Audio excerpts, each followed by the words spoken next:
대부분 사람들의 별명이 있어요. 대부분 그 주변의 친구들이라든지 가족들이 지어준 별칭들이 다 있습니다. 대부분 어떤 특징을 따라서 별명을 짓죠. 예를 들어 얼굴이 조금 까무잡잡한, 제가 인종차별을 하는 게 아니에요. 예전에 좀 그랬죠. 얼굴이 조금 까무잡잡한 사람들을 바라볼 때 어떤 별명들이 있었나요? 연탄이다, 숫덩이다, 막 이런 어떤 표현을 했잖아요. 예, 그리고 눈이 작으면 사람들이 어떤 별명을 지어줍니까? 단추다, 이렇게 단추 단추 같다고 그렇게 이야기를 하죠. 빼꼬미 뭐 이런 별명들이 붙기도 하고요. 눈이 큰 사람들을 가리켜 어떤 별명이 붙습니까? 왕눈이, 그죠? 왕눈이 뭐 이런 별명이 붙어요.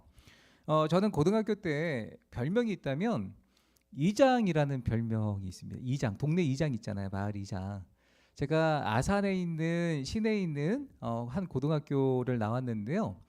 충청권이에요, 다. 충청남도 아산시인데 저는 조금 시골에 이제 들어가서 버스를 타고 1시간 정도 들어가야 되는 지역에서 살고 있었습니다. 근데 시내에 사는 친구들이 제가 말만 하면 빵빵 터지는 거예요. 그러면서 야, 너 어떻게 충청도 사투리를 그렇게 진하게 쓸 수 있느냐. 그래서 마을 이장 같다는 거예요. 마을 이장님들이 방송을 하잖아요. 마을 이장입니다. 그러면서 오늘 누가 이렇게 쓰레기를 내놨는데 그 도로 가져가요. 뭐 이런 거 있잖아요. 그런 마을 이장님들의 그런 말투 같다는 거예요. 제 말투가. 그래서 마을 이장이라고 별명이 붙은 기억이 있습니다. 제가 잘 실감을 못했어요. 같은 충청권인데 뭐 사투리가 사투리지 뭐 그렇게 그 제가 특별하게 더 심하게 쓴다 그런 생각을 전혀 못했는데 대학을 갔는데 수도권에서 온 친구들이 너무 많았어요. 근데 제가 충청도 사투리로 기어? 기어? 이런 거예요. 기어가 뭐예요?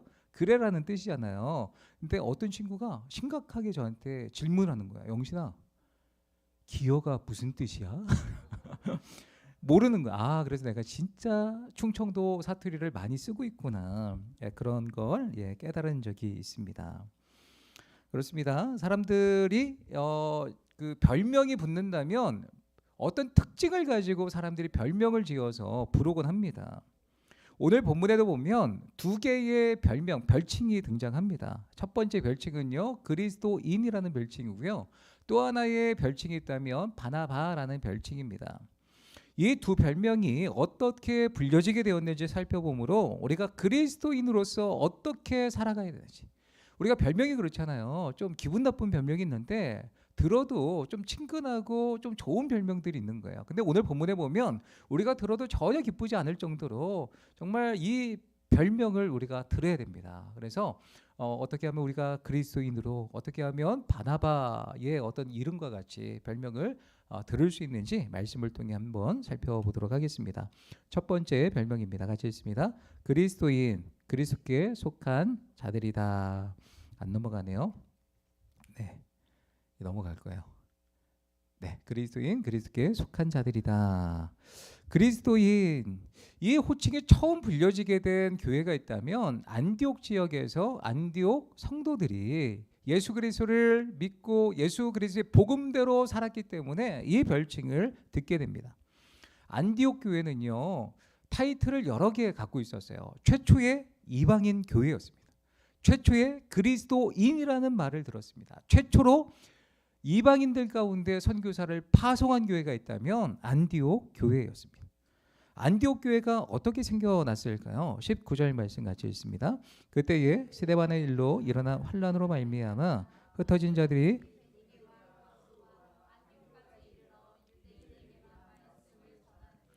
이 말씀에 보면 안디옥 교회 설립 배경에 대해서 이야기를 하고 있는데 그때에라고 이야기를 하고 있습니다. 이 그때에라고 하는 이 말은요, 지난주에 우리가 살펴보았듯이 가이사랴의 주둔에 있던 이방인 고넬료 백부장이었던 그 고넬료의 집에 하나님의 영이, 하나님의 천사가 베드로와 고넬료를 연결시켜 주셔서 이방인 가정에 처음 복음이 전해지게 됩니다. 그래서 이방인들도 성령세를 받는구나. 이방인들도 하나님 앞에 돌아오는 것을 하나님께서 기뻐하시는구나. 이것을 예루살렘 교회 성도들이 또 제자들이 알게 되었다는 거예요. 그래서 이방인들도 생명 얻을 회개를 하나님께서 주셨다는 것을 깨닫게 됩니다. 이방인들에 대한 하나님의 구원 계획이 확인되는 중요한 사건이었던 거죠.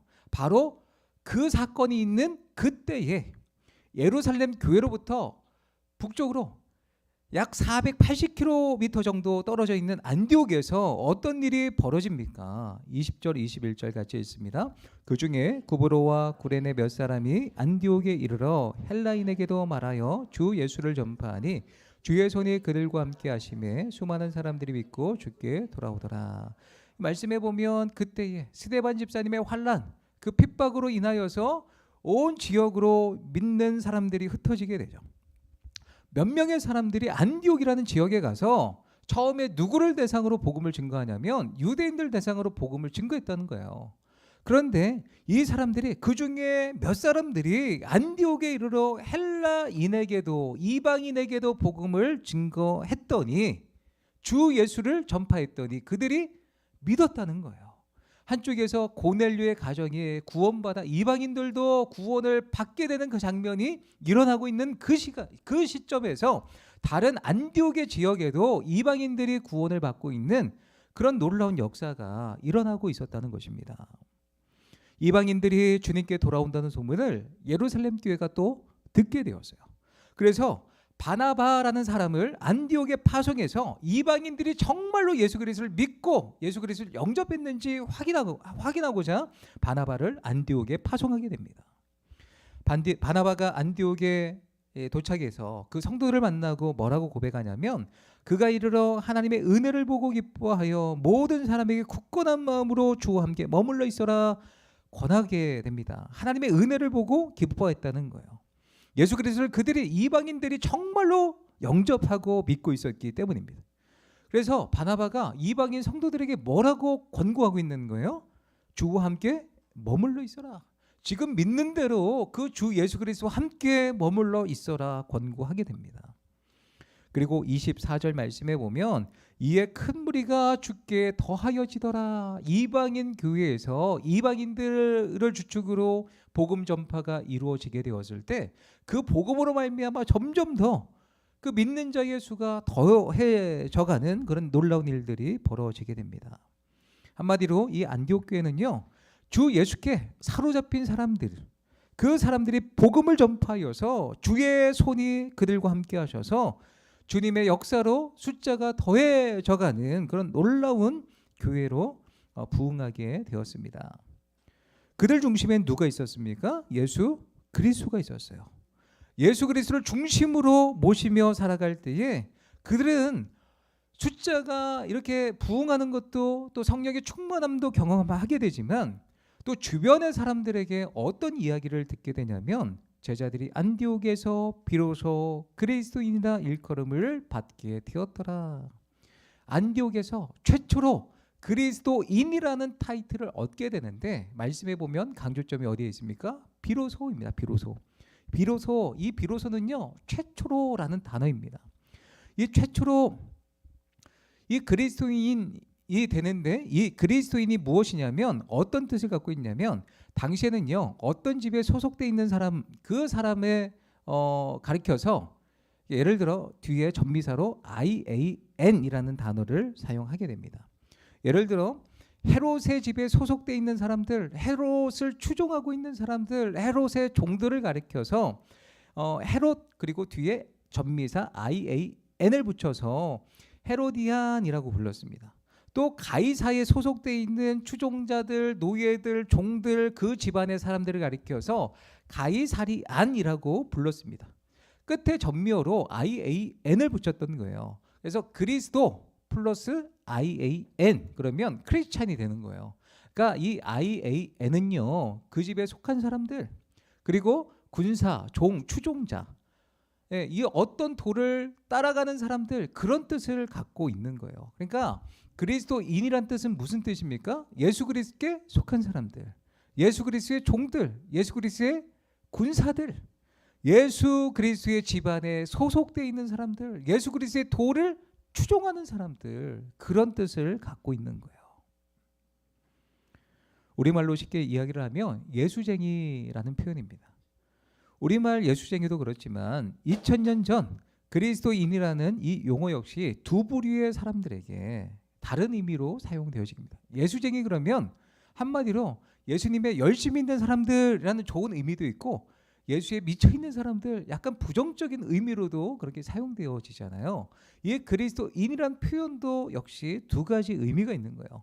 기독교에 대해 거부감을 지니고 있거나 기독교를 경멸하는 사람들이 주님을 믿는 교인들을 비하하는 의미에서 그리스도인이라 불려지게 됩니다. 또 두 번째는요, 주님을 믿는 교인들에 대한, 야 진짜 저 사람들은 예수님께 속한 사람들이야, 경외심을 어떤 칭송을 받는 그런 표현으로 그리스도인이라는 표현을 듣게 되었던 거예요. 그러니까 이 옆에서 그렇게 부르지만 자신들은 예수님을 믿지 않아요. 근데 자신들과는 달리 그 예수 그리스도의 말씀을 쫓아 바르고 번듯하게 살아가는 그들을 향해서 야 정말 구별된 그리스도인, 예수님께 속한 자들이구나, 이런 표현을 썼다는 거예요. 이재철 목사님은요, 사도행전이라는 책에서 사도행전 11장에 나오는 최초의 그리스도인이라는 표현에 대해서 뭐라고 말씀하셨냐면 후자라는 거예요. 이 조롱을 듣는 그런 표현이 아니었고, 안디옥에서 칭찬과 칭송을 받는 그런 표현으로 주변의 사람들이 안디옥 교회 성도들을 그렇게 바라보았다는 거예요. 제자들이 안디옥에서 비로소 그리스도인이라 일컬음을 받게 되었다. 누가가 조롱을 받았다면 이 사도행전을 기록할 때 조롱받는 어떤 모습으로 그리스도인이라 불림을 받게 되었다, 이렇게 썼겠죠. 그런데 이 표현을 보세요. 비로소 그리스도인이라 일컬음을 받게 되었다. 최초로, 그러니까 누가는요 감격적으로 그리스도인, 그 영광된 어떤 표현에 대해서 칭송을 하고 높이고 있는 그런 표현이었던 거예요. 최초로 비방을 받았다. 말도 안 되잖아요. 최초로 그리스도인이라는 그런 칭송을 받게 된 거예요, 여러분. 그런 어떤 의미로 누가가 썼던 거죠. 병천의 순대가 유명하잖아요. 저만 알고 있는 사실인 것 같아요. 병천의 순대가 유명한데요, 굉장히 유명해요. 근데 병천에 가면 여기저기 순대집이 있어요. 근데 어느 집이 원조인지 잘 몰라요. 그런데 보면 가게 이름들이 원조, 뭐 70년 전통, 뭐 이런 식으로 하면서 어느 집이 진짜 원조인지 자기 자신이 우리 가게가 원조라고 그렇게 표현하고 있는 집들이 많이 소개되어져 있습니다. 원조 할매, 원조 아우네 순대, 70년 전통 원조, 뭐 이런 식으로 이름을 죄다 원조라는 이름을 갖다 붙여요. 왜 원조라는 말을 갖다 붙입니까? 자부심이 있다는 거예요. 자긍심이 있다는 거예요. 최초로 우리가 이 순댓국을 팔았다, 그러니까 전통이 있다, 그런 의미로 원조라는 말을 쓰지 않습니까? 누가는요 본문을 통해서 주님을 믿는 교인들이 최초로 그리스도인이라 불렸다, 자랑스럽게 이야기를 하고 있는 거예요. 만약 안디옥 사람들이 교인들을 경멸하고 비하하는 의미로 그리스도인이라 불렀다면 누가가 그 사실을 그토록 자랑스럽게 밝히지는 않았을 거예요. 비로소 이런 말을 안 썼을 거예요. 일컬음을 받았더라, 이런 표현을 안 썼을 거라는 것입니다. 이처럼 그리스도인이란 말이 사도행전 11장에 나온 이 말이 안디옥 사람들에 의해서 최초로 긍정적인 의미에서 사용되었다는 거예요. 그만큼 안디옥 교회 교인들은요 세상과 구별된 삶을 살았습니다. 세상 사람들이 흉내낼 수 없는 그런 거룩한 삶을 살았던 거예요. 안디옥 교회 교인들이 스스로 우리는 거룩한 그리스도인이야 라고 표현한 것이 아닙니다. 예수님을 믿지 않는 안디옥 사람들이 안디옥 교회 교인들의 삶을 보면서 그리스도인이라는 별칭을 붙여준 거예요. 안디옥 사람들의 눈에는요, 세상 사람들의 눈에는 교회 다니는 사람들 이상하게 보였던 거예요. 얼마 전까지 함께 술을 마시고 쾌락을 향해 달려갔던 사람들, 우상의 신전에 가서 함께 우상에게 절을 하고 경배했던 사람들, 그런데 그들이 예수 그리스도를 영접하기 시작하면서 그들의 삶이 변하기 시작합니다. 자주 드나들며 제사를 드리던 우상 신전에 전혀 들어가지 않는 거예요. 쾌락을 즐기는 자리를 멀리하게 됩니다. 그들은 예수님을 믿고 예수님의 말씀에 따라 경건 훈련을 통한 경건한 삶을 살았던 거예요. 예배하는 자리, 예배하는 것을 즐거워했습니다. 기도와 말씀 나누는 시간을 즐거워했습니다. 경건한 믿음의 사람들과의 교제를 너무너무 행복했던 거예요. 그들의 삶은 예수님을 믿기 전과는 전혀 다른 모습으로 바뀌었습니다. 그들은 그들의 변화된 모습을 보고 그리스도인이라, 그리스도만 아는 사람, 그리스도에게 속한 사람, 그리스도인이라는 별칭을 붙여서 경외심으로 그들을 불렀던 것입니다. 이와 같이 그리스도인은요, 믿음의 사람으로서 예수로 죽고 예수로 사는 분명한 정체성을 가진 사람들입니다. 우리는 그리스도인이죠. 믿으십니까? 우리 안에 예수 그리스도께서 살아계십니다. 그 뒤에 전미사를 크라이스트 거기에 뒤에 IAN을 붙였다고 그랬잖아요. 그 집에 속한 사람. 그거를 우리말로 하면 IAN, 이 안에 누가 살아계신다고요? 예수님이 살아계신다는 거예요. 이 안에 예수님께서 우리를 통치하시고 우리를 지배하시는 거예요. 그 그리스도인은 예수께 지배함을 받는, 통치를 받는 삶을 살아갑니다. 그래서 거룩한 삶을 살아갈 수밖에 없다는 거예요. 이 그리스도인이라는 그런 좋은 별칭을 우리가 받고 긍지 있게 살아가시길 바랍니다. 물론 이 그리스도인이라는 이름이 훗날에는요, 조롱하는 이름으로 또 사람들에게 어떤 비웃음거리의 그런 이름으로 불려지게 되지만, 그럼에도 불구하고 사람들이 우리를 비웃어도 그리스도인이라 조롱해도 그 초대 교인들은요, 성도들은 전혀 거리낌이 없었어요. 그럼에도 자긍심이 여전히 있었습니다. 성경 말씀에 보면 그리스도인이라는 표현이 총 3번 나와요. 사도행전 11장에 나오고 그리고 사도행전 26장에 나오는데, 사도행전 26장 말씀 같이 읽겠습니다. 아그리빠가 바울에게 이르되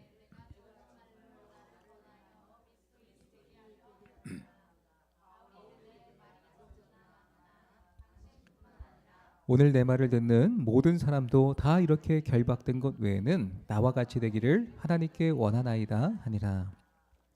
아그리빠 왕 앞에서 이 사도 바울이 죄수의 신분으로 서게 돼요. 그래서 이 예수 그리스도가 어떤 분인지, 자기가 왜 결박되었는지 변론을 합니다. 사실 변론을 하는 자리에서 복음을 증거했던 거예요. 그랬더니 이 아그리빠가 전도하고 있는 바울의 소리를 듣고 뭐라고 이야기를 하냐면, 네가 적은 말로 나를 권하여서 그리스도인이 되게 하려 하는도다. 비웃는 거예요. 조롱하고 있죠, 사도 바울을. 그럼에도 불구하고 사도 바울은 뭐라고 이야기를 합니까? 제가요, 말이 적으나 많으나 당신뿐 아니라 오늘 내 말을 듣는 모든 사람도 다 이렇게 결박된 것 외에는 다 나와 같이 되기를 원합니다. 그리스도인이 되기를 원합니다. 당당하게 선포했던 거예요. 그 이름을 전혀 부끄럽게 여기지 않았습니다. 또한 사도 베드로는요, 그리스도인 이 이름으로 핍박을 받는다 해도 부끄럽게 생각하지 말라 말합니다. 같이 읽습니다. 만일 그리스도인으로 고난을 받으면 부끄러워하지 말고 도리어 그 이름으로 하나님께 영광을 돌리라. 아멘. 그리스도인 그 이름으로 고난을 받으면 부끄러워하지 말라는 거예요. 도리어 그 이름으로, 그리스도인 그 이름으로 하나님 앞에 영광을 올려드려라. 그리스도인으로 살아가는 것이 고난을 받을지언정 부끄러워하지 말라는 거예요. 하나님께 영광을 돌리라는 거예요. 그렇습니다. 우리는 그리스도인이죠.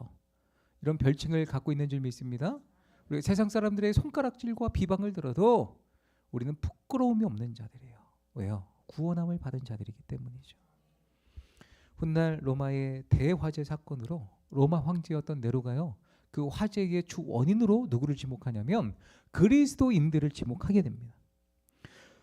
그때부터 그리스도인들에 대한 대대적인 박해가 시작되게 돼요. 그래서 그리스도인들은 예수 그리스도를 믿는다는 이유만으로 화형을 당하는 거예요.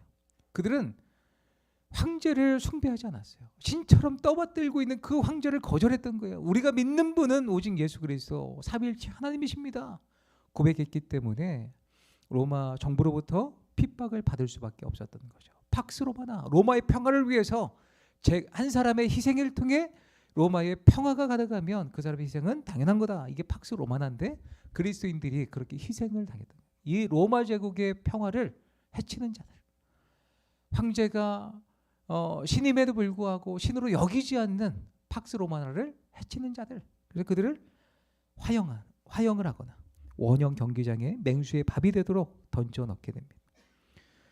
그렇게 이 그리스도인들은 핍박을 당해요. 그럼에도 불구하고 그 이름을 놓지 않는 거예요. 하나님의 영광을 위해서 끝까지 달려갑니다. 지금도 안디옥에 가보면 암골교회가 잘 보존되어 있다고 합니다. 그 옛날 대박해 시에도 안디옥의 그리스도인들이 이 암굴교회에 숨어서 하나님 앞에 예배를 드렸던 동굴 예배당입니다. 안디옥 시가지가 한눈에 내려다 보이는 산 중턱의 동굴 속에서 10평이 채 되지 못하는 그 예배실이 있고 정면 제단 옆에는 좁은 통로가 있습니다. 그 통로 속으로 들어가면 한 사람이 겨우 빠져나갈 수 있는 좁은 터널이 산 위쪽을 향해 터널이 뚫려 있는 거예요. 로마 제국의 박해자들이 덮칠 경우를 대비하여서 그곳에서 예배드리던 그리스도인들이 뚫어놓은 비상 터널입니다. 누군가가 이 암굴교회에 이 박해자들이 모습을 드러내면 한 명의 파수꾼이 안쪽에 있는 그리스도인들에게 이제 신호를 주는 거예요. 그러면 암굴교회의 그 입구를 돌로 막아놓고 모든 사람들이 그 터널을 통과하여서 산 위쪽으로 도피했던 그런 터널이라고 합니다. 그들이 만약에 붙잡히게 되면 화형을 당하거나 맹수의 밥이 되어야만 했습니다. 그럼에도 불구하고 그들은요, 예수님을 믿는 것을 포기할 수 없는 거예요. 매번 목숨을 걸지 않고서는 예배를 드릴 수 없는 상황이었습니다. 매번 예배를 드릴 때마다 목숨을 걸면서 하나님 앞에 예배했던 자들이에요. 그리스도인들이 그랬습니다. 목숨을 버릴지언정 그리스도인 되기를 포기하지 않았던 자들, 초대교회 성도들이었습니다. 이것이 그리스도인의 정체성입니다.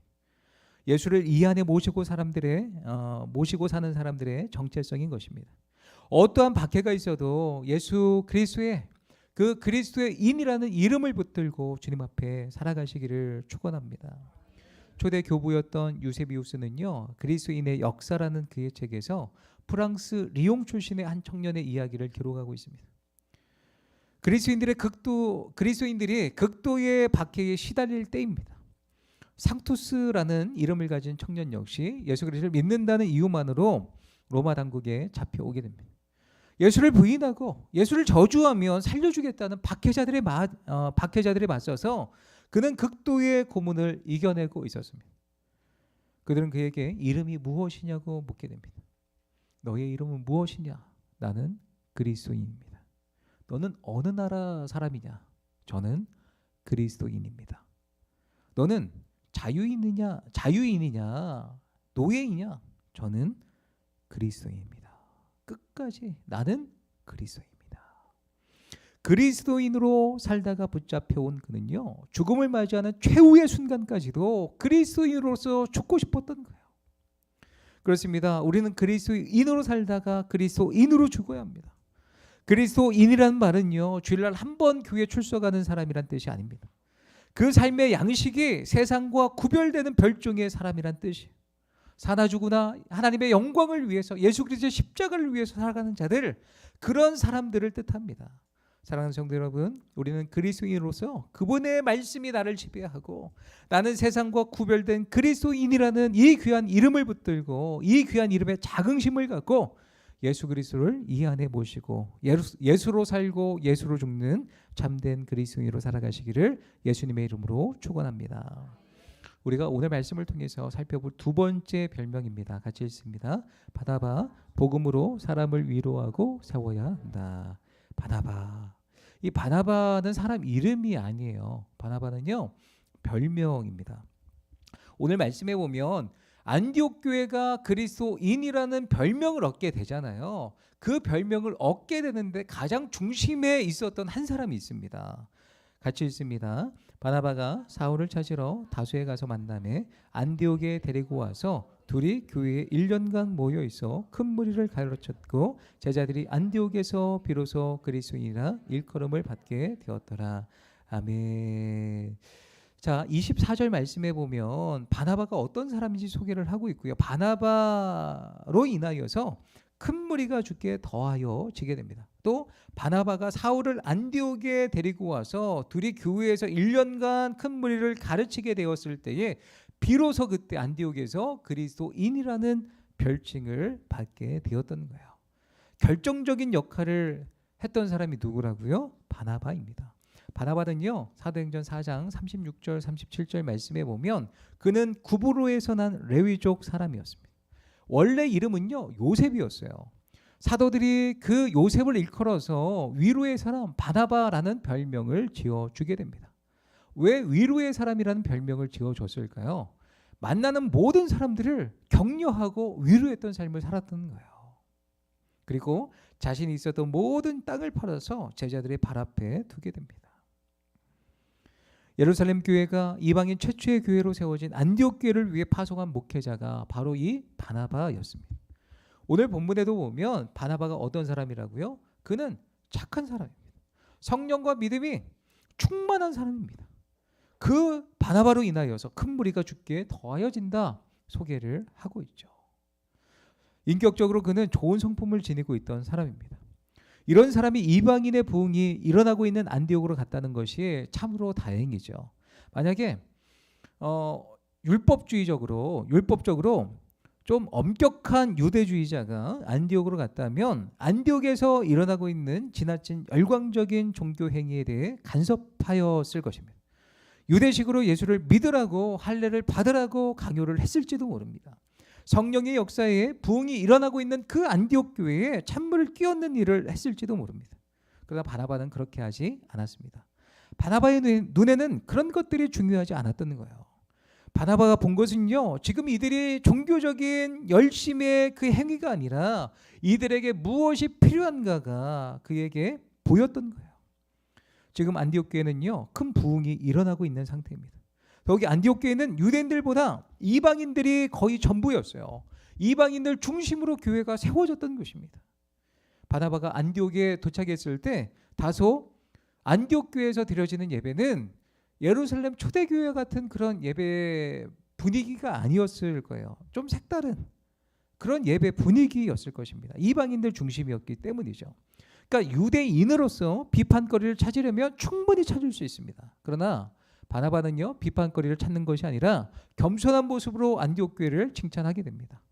바나바라는 이름에 걸맞게 그는 안디옥 교회 이곳저곳을 격려하기 시작했고 더욱 튼튼한 믿음의 공동체로 세우기 시작했습니다. 결국 이런 바나바의 위로를 통하여서 안디옥 교회가 크게 성장하게 됩니다.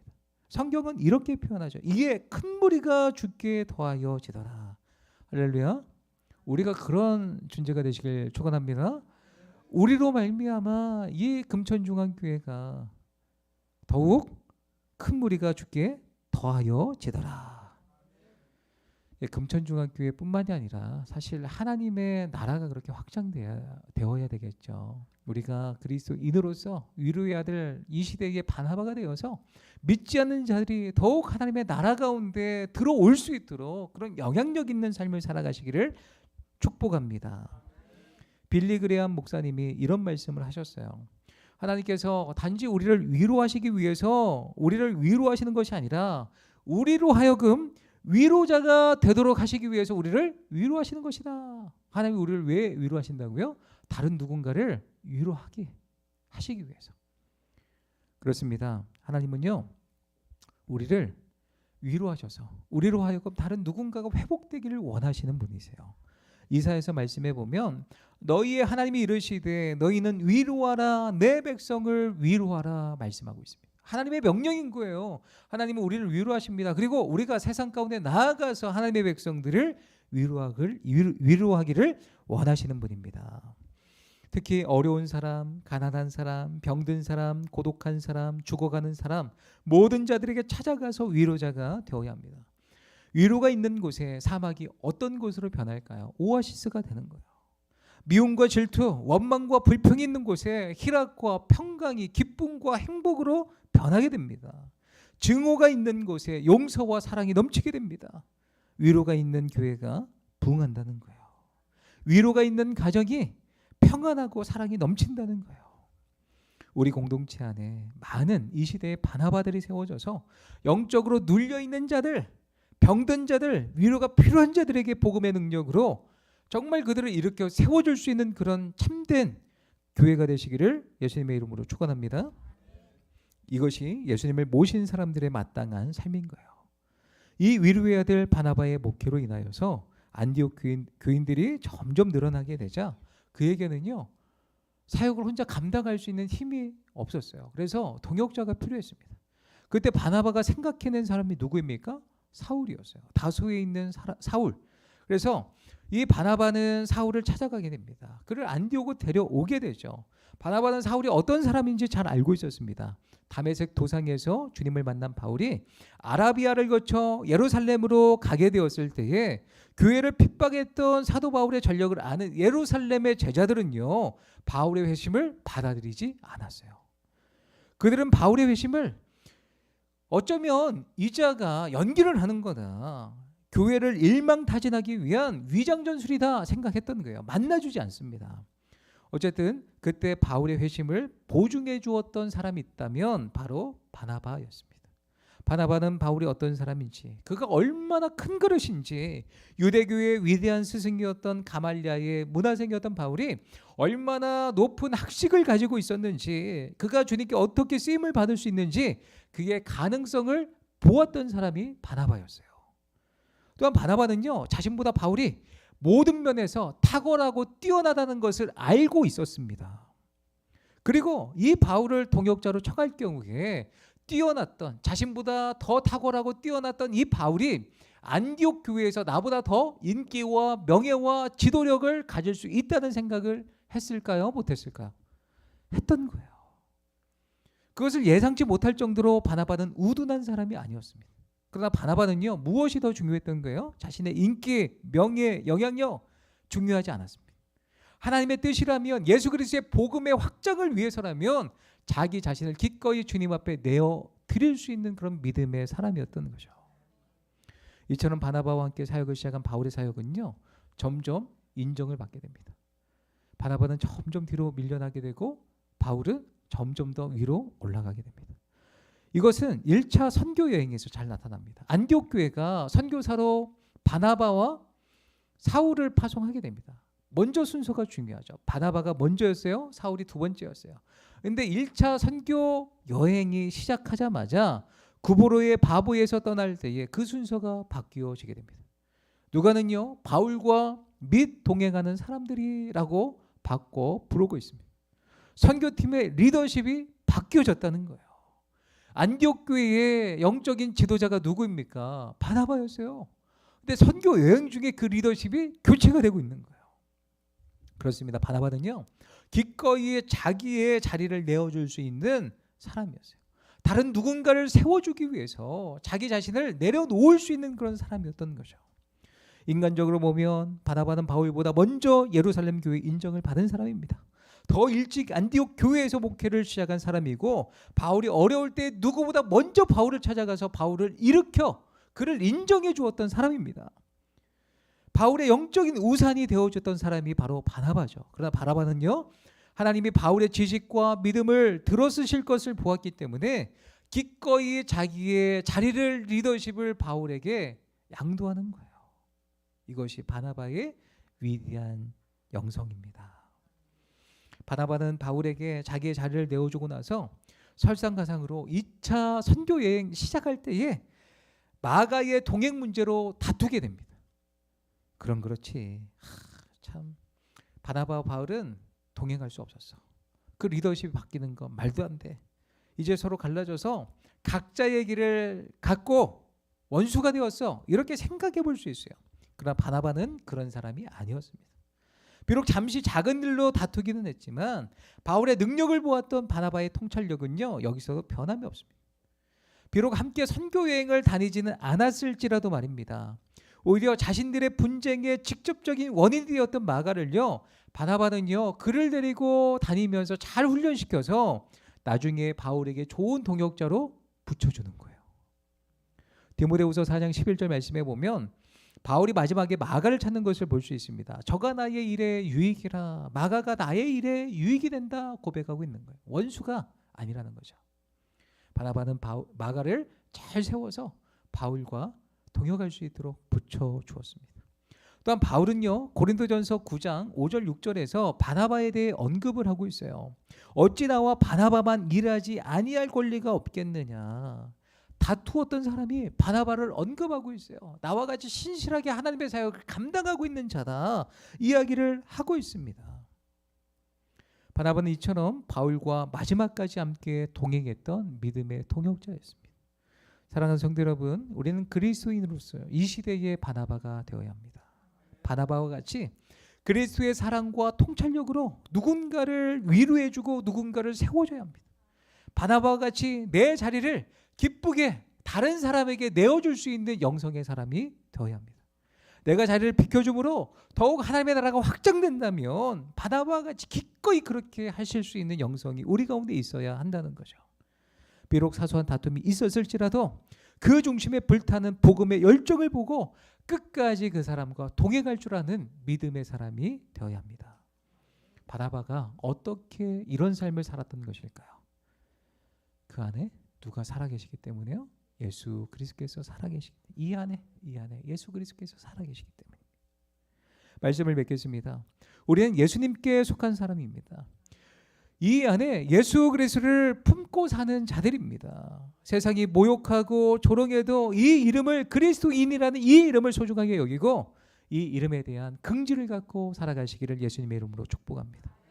또한 우리는 그리스도인으로서 새로운 이름, 위로의 아들, 이 시대의 바나바가 되어야 합니다. 나의 영향력과 인기와 명예보다 예수 그리스도의 복음을 위해 다른 누군가를 위로해주고 복음으로 바로 세워주고 또 기꺼이 내 자리를 내어주면서까지 하나님 나라 확장을 위해 우리가 수고하고 애쓰는 저와 모든 성도님들 되시기를 예수님의 이름으로 축복합니다.